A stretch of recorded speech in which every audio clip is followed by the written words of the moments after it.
Köpekleri kaçırın. Koruyun.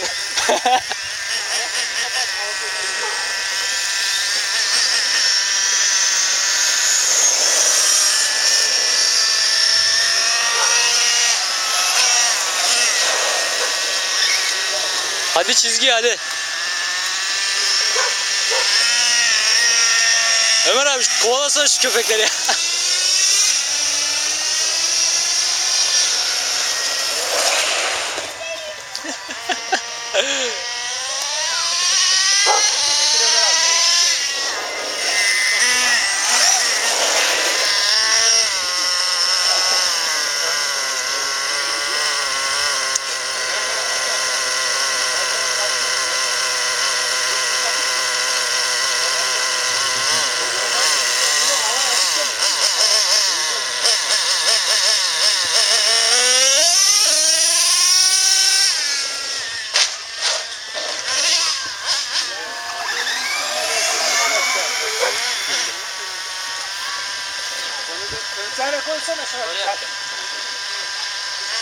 Koru.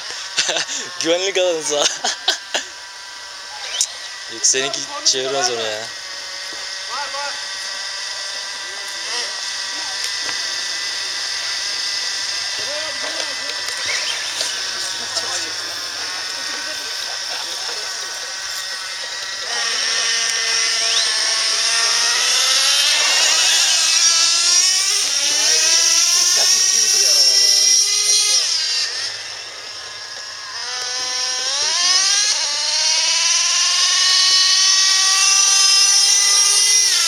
Tekerlek patlar ha.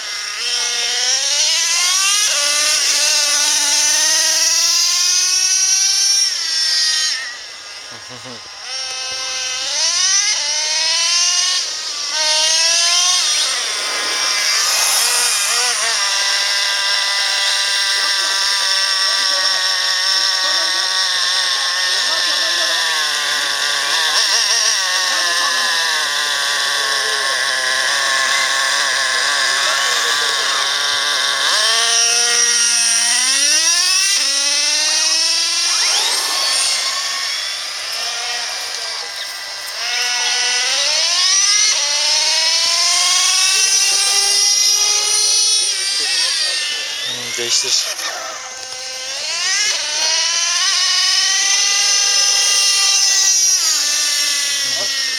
Lastiklerinde su mu var?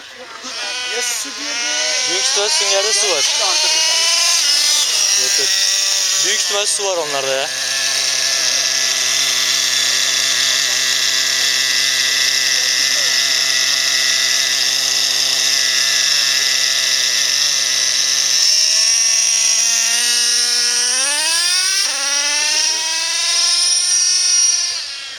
Arka tekerleğin çok kötü çıkıyor abi ya. Evet. Ya yarıldı ya çıkıyor. Soldaki sol arka. O büyük ihtimal su var içinde. Sünger iz yap.